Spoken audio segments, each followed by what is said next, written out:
Salut à tous. Bonjour. Bienvenue dans notre nouvelle vidéo. Donc aujourd'hui, on va te parler des professionnels dans ton établissement scolaire que tu redoutes peut-être parfois d'aller rencontrer ou dont tu ne connais pas vraiment bien les missions. On va rétablir la vérité un peu sur tous ces professionnels qui t'entourent. Voilà, donc moi dans un premier temps, je vais parler du personnel administratif, mais je vais surtout aborder le premier point des agents d'entretien qu'on a tendance souvent à oublier et qui ont un boulot monstre Surtout avec l'épidémie du Covid. Et en plus en sachant que souvent ils vont bosser après à la cantine, donc c'est important de laisser après ton passage les locaux propres et en particulier les sanitaires. Ensuite, il y a les secrétaires, des secrétaires qui ont beaucoup de boulot, elles aussi. Donc tu vas surtout avoir affaire à elles quand tu seras en terminale par rapport à tes examens, parce qu'elles vont gérer les dossiers, tout ce qui est administratif, tes dossiers d'admission, tes diplômes. Donc si un jour tu as des problèmes avec des papiers ou que tes parents aussi ont des soucis pour les remplir, n'hésite pas à les t'adresser à elles sont là pour ça. Et enfin, tu as la dame de l'accueil, ou particulièrement la dame de la loge, qui a un boulot de dingue.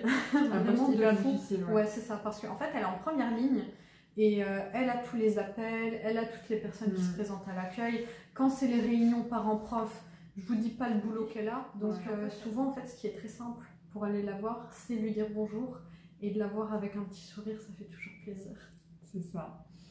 Parmi les personnels administratifs, il y a aussi la gestionnaire, là où le gestionnaire. Donc c'est la personne qui est en charge de toute la comptabilité en fait liée à l'établissement, les commandes pour la cantine, pour le matériel. En fait après ça dépend un peu de chaque établissement, parfois elle a la gestion des fonds sociaux, mais en tout cas c'est une personne qui a beaucoup de choses à gérer. Et ensuite on va parler de l'équipe pédagogique et donc éducative. Et la première personne à laquelle on pense quand je parle de ça, on va penser directement au prof. Donc le prof ou la prof, tout ce qu'on va dire c'est au féminin comme au masculin. Donc en fait le prof, il va avoir pour mission de transmettre son savoir, mais c'est aussi un partage avec toi. Parce que toi aussi tu as des choses à dire. Au final l'apprentissage c'est un partage. On n'a pas tous la même façon d'apprendre, on n'a pas tous la même façon d'évoluer, et sa mission à lui, ça va être aussi de s'adapter à toi pour que tu réussisses à apprendre ce qu'il a envie de te transmettre, quoi. Il veille au bien-être des élèves, il a une mission d'écoute, donc il est là pour toi. Et en particulier, il y a le professeur principal qui a la gestion d'une classe en particulier et qui veille en fait au bon climat scolaire de la classe, qui transmet les informations aux élèves et aussi aux familles, et qui transmet les informations importantes aux autres professionnels de ton établissement. Donc il y a par exemple le ou la psychologue de l'éducation nationale. Donc qui est cette personne? Déjà la dénomination elle porte un peu à confusion, puisque est-ce que c'est un ou une psy au même sens que, que tu peux aller consulter en cabinet pour une psychothérapie? Bah pas vraiment en fait. En fait la dénomination elle regroupe le terme de psychologue scolaire dans le premier degré et de conseiller d'orientation psychologue dans le second degré. En plus elle a changé il n'y a pas très longtemps. Donc, même là c'est compliqué. Donc, même pour nous des fois c'est compliqué de s'y retrouver, mais en fait cette personne souvent elle a 1 ou 2 journées de permanence dans un établissement par semaine. Donc imagine-toi bien qu'elle n'a pas le temps pour faire un suivi comme le fait un psy dans un cabinet, quoi. Elle n'aurait pas le temps. Donc du coup en fait cette personne est plutôt là pour apporter un éclairage particulier à l'équipe pédagogique et éducative par rapport à un élève qui prend en compte la dimension sociale, cognitive et psychologique. Et elle peut aussi t'aider pour la construction de ton projet professionnel et ton projet scolaire. Donc en fait, en gros, elle prend en charge un élève dans sa globalité. C'est ça, exactement. Et elle t'aide à construire ton projet d'avenir. Et c'est ça. Ok. Et aussi, elle peut intervenir pour les élèves à besoins particuliers, tu sais. Et donc, justement, les élèves à besoins particuliers, ils sont suivis, ils peuvent bénéficier, parce que ça, c'est quelque chose d'administratif par rapport à la MDPH, mais bon, ça sera aussi peut-être le sujet d'une autre vidéo si ça t'intéresse. Après, ça intéressera peut-être un peu plus tes parents. On appelle cette personne AESH ou AVS. Donc en fait, elle a pour boulot d'accompagner ses élèves dans leurs tâches quotidiennes, dans l'éducatif et dans le pédagogique. Donc tu auras peut-être la chance de rencontrer ces professionnels-là. Ensuite, dans l'établissement, il y a aussi le ou la CPE. Donc qui n'est lui pas dans l'enseignement, mais qui a un rôle primordial quand même dans l'établissement, puisqu'il anime un peu en fait la vie collective, donc il va gérer les comportements des élèves, qui peut être parfois difficile, donc il applique des sanctions en cas de manquement au règlement, les heures de colle, les absences accumulées, les retards accumulés, les conflits et les bagarres entre élèves. Il gère un peu tout le quotidien, mais il a aussi un rôle de médiateur, donc entre les élèves quand il y a un conflit par exemple, entre l'établissement scolaire et la famille, entre un prof et un élève aussi, et c'est une personne ressource pour toi. Il ne faut pas hésiter à lui parler si tu rencontres un problème avec un élève ou si tu rencontres tout type de problème. Tu peux même lui parler de choses un peu plus personnelles et il ou elle fera éventuellement le lien avec d'autres personnels de l'établissement scolaire.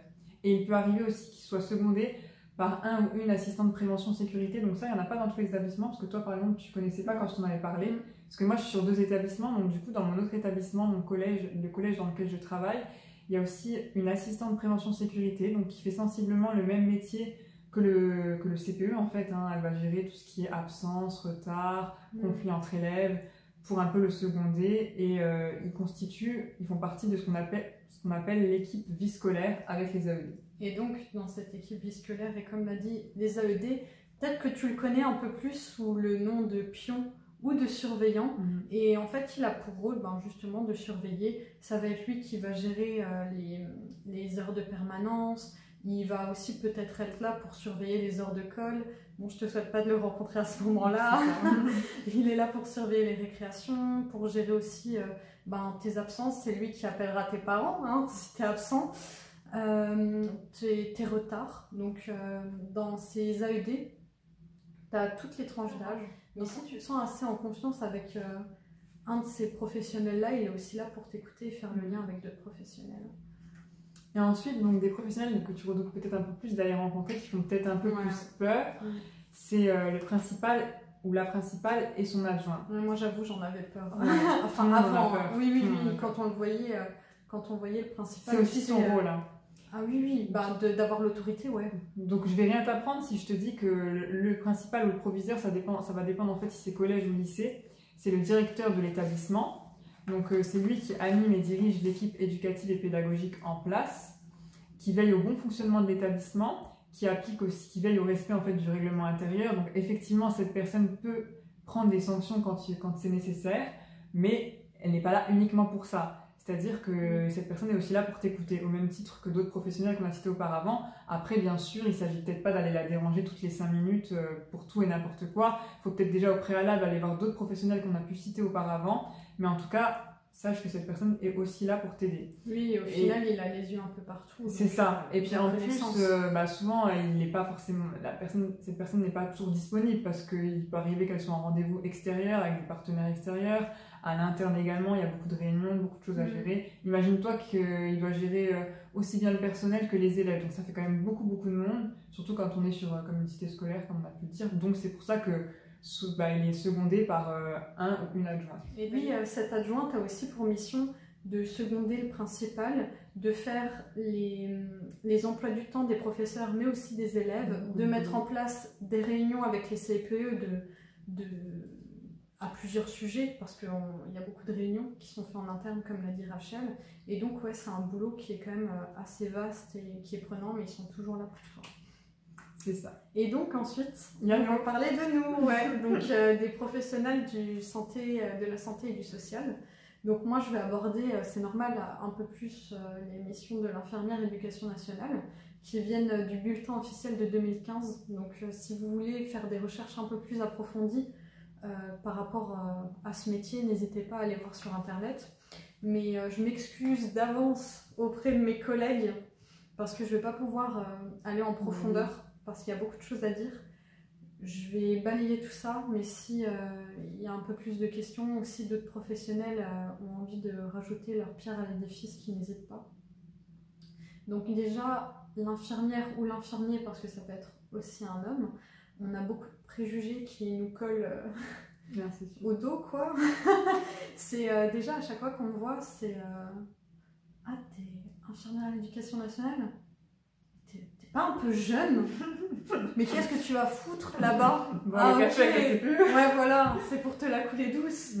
Ouais, mais en fait, non, ça fonctionne pas comme ça.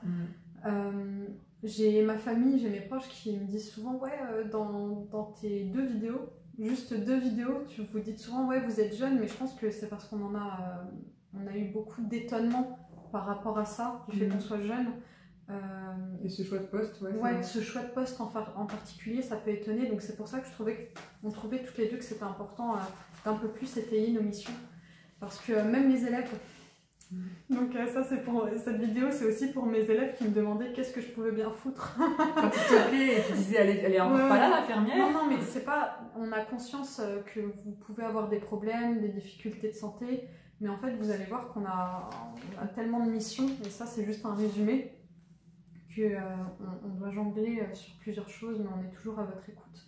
Donc en fait, une des premières missions, c'est le suivi individualisé des élèves, et là-dedans, on a l'accompagnement et la consultation infirmière.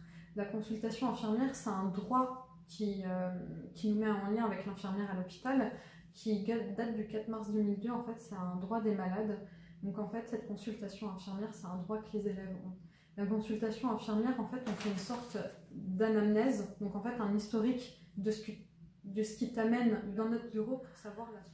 Je trouvais qu'il y avait une phrase qui était importante justement dans ce premier paragraphe, c'était qu'on fait l'éducation au respect de l'autre, à l'attitude et ou au comportement raciste, sexiste et au harcèlement. On réunit beaucoup de choses, on peut faire de l'éducation aussi sur les addictions, on délivre aussi la contraception d'urgence pour les jeunes filles, on fait l'éducation aussi à la sexualité, mais aussi aux sentiments amoureux. En fait, on regroupe énormément de choses. Il y a le dépistage infirmier qui se fait à la 12e année, hein, en 6e, donc je vais effacer... le stress. Ouais, je vais répondre aux questions que certains 6e se posaient, donc non, il n'y a pas de vaccin. On va pas vous piquer. Voilà, ça sera pareil, une anamnèse pour savoir si tout va bien, si dans la famille ça va, si tu as une bonne ouïe, si tu as de bonnes dents, et pour voir si tes vaccins ils sont à jour. Donc ça va. Il y a aussi le suivi infirmier qui peut être fait sur demande des professionnels de l'équipe pédagogique, de Rachel, de l'assistante sociale, mais aussi du propre chef de l'infirmier ou à la demande de l'élève. Il y a le suivi aussi des élèves qui ont des maladies complexes, chroniques, et des élèves à besoins particuliers. Donc on a une vue d'ensemble sur tout ça. Mais il y a aussi la protection de l'enfance. N'est-ce pas? Un sujet très vaste. C'est pour ça, on va aborder ça, on va dire tous les petits points, si ça vous intéresse, on les abordera dans d'autres vidéos. Ensuite, le deuxième grand point, c'est la promotion de la santé. Donc il y a l'éducation à la santé et la formation des élèves, mais aussi des professionnels de l'établissement scolaire qui peut être fait parce qu'il y a plein de sujets abordés. L'éducation à la santé, c'est de la santé publique, donc en fait, ça fait partie de l'État.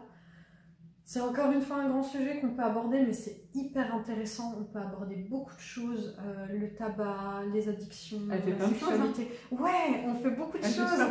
Et là-dedans, justement, l'infirmière avec une équipe qui a été mise en place, on peut mettre en place des projets. En fait, par exemple, le mois sans tabac, plein de choses. C'est super intéressant. Donc quand je suis dans mon bureau et que je vous réponds pas, c'est ça fait tout ça. Ouais, soit je suis à une réunion, soit... Et ensuite, il y a les activités spécifiques. Donc, qu'est-ce qu'il y a dans les activités spécifiques? Il y a la mise en place, en fait, l'organisation des soins et des urgences. Donc, tout ce qui est mallette d'urgence, protocole d'urgence pour prendre en charge, justement, les urgences vitales ou non, hein, les fractures, par exemple, ou les crises d'épilepsie, enfin bref. Il y a la gestion des événements problématiques et il y a aussi quelque chose qui est d'actualité. Il y a ce qui est maladie contagieuse, donc... la Covid. T'as pas fait les recettes. Voilà. Donc souvent, je suis en lien avec ma collègue assistante sociale. C'est ça. Je la remercie. C'est vrai qu'on travaille souvent ensemble. En fait, nos missions, elles sont un peu complémentaires. Et souvent, j'ai besoin d'elle et elle a besoin de moi. Donc, on travaille souvent ensemble. Et il y a aussi, je pense que ce qui nous réunit et ce qui nous renforce, c'est en fait le secret professionnel. Parce que je ne l'ai pas dit, mais je suis soumise au secret professionnel. Rachel aussi. Mais comme je le dis souvent, et pour rassurer aussi tes parents, si un jour je vois que ta vie est en danger, je ne vais pas hésiter à prévenir d'autres professionnels, mais toujours pour ton bien-être. Voilà, c'est toujours pour ton bien-être. Pour te protéger. Voilà. Et donc, l'assistante sociale est aussi sujette à représentation à l'éducation nationale. Et souvent, toi, on t'oublie. Hein. Oui, c'est ça, parce que déjà, il y a des assistantes sociales à l'éducation nationale ou des assistants sociaux. Il n'y en a pas forcément dans tous les établissements. Donc quand il y en a une, on se dit un peu à quoi elle sert. Elle va boire le café avec l'infirmière justement et la CPE. Mais non, c'est pas vraiment ça. Ces images, ouais, ou alors on pense qu'elle est là uniquement pour, là je dis elle parce que je parle de mon cas personnel, mais qu'elle est là uniquement pour gérer les questions financières, alors que c'est qu'une toute petite partie du métier, c'est-à-dire que oui, on peut être amené à recevoir des parents qui se trouvent en difficulté pour financer par exemple la cantine ou l'achat de fournitures scolaires. Et là, on va en fait se servir du fonds social collégien ou lycéen. Mais comme je l'ai dit, c'est une toute petite partie du travail. Sinon, tout le reste, il y a l'accueil, l'écoute, l'orientation et l'accompagnement des élèves et des familles, parce que aussi bien toi que moi, on reçoit les élèves, mais aussi leurs familles, puisqu'en fait, c'est un peu indissociable l'un de l'autre. Voilà, on doit parfois s'adresser à tes parents pour un peu démêler une situation. C'est ça. Ensuite, il y a favoriser l'inclusion des élèves en situation de handicap, donc avec d'autres professionnels qu'on a pu citer auparavant. Favoriser un bon climat scolaire pour les élèves, donc là ça peut être par le biais d'interventions en classe, s'il y a une difficulté particulière, donc parfois avec l'infirmière ou l'APS. Il y a aussi l'accès aux droits. Une des grosses missions aussi, c'est la lutte et la prévention contre le harcèlement scolaire, mais ça, ça fera l'objet d'une vidéo, parce que c'est un thème assez vaste, mais qui est d'actualité et qu'on voudrait aborder. C'est très intéressant, très important aussi d'en parler. Et ensuite, il y a aussi une autre mission très importante, donc il y a la protection de l'enfance, comme tu l'as dit, et une autre mission très importante, c'est la prévention et la lutte contre le décrochage scolaire. Et c'est vraiment une des missions clés, en fait, de tous les professionnels de l'éducation nationale, c'est de lutter contre le décrochage scolaire et de favoriser la réussite des élèves. Parce qu'on est là pour ta réussite. Exactement. Et pour ton bien-être aussi. C'est ça. Ouais. Et d'ailleurs, c'est pour ça qu'on travaille tous ensemble, tous en lien. Comme on l'a dit dans d'autres vidéos, ton établissement scolaire, en fait, c'est une grande toile d'araignée où tous les professionnels sont en lien pour se communiquer les infos. C'est ça. Et d'ailleurs, tous ces professionnels, en tout cas, une grande partie des professionnels qu'on a pu énoncer, qui participent à une instance qu'on appelle groupe de prévention du décrochage scolaire.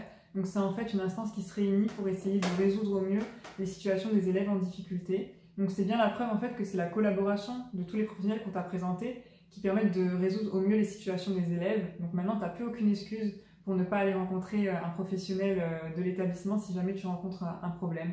Et bon, on sait très bien, on a conscience que ça peut être compliqué d'aller voir un professionnel quand on a des problèmes dans sa vie qui prennent beaucoup de place. Donc si un jour tu as vraiment besoin d'en parler mais que tu ne te sens pas capable d'aller voir la personne, il y a les mails qui existent, mon bureau numérique, mais il y a toujours la vieille option du papier.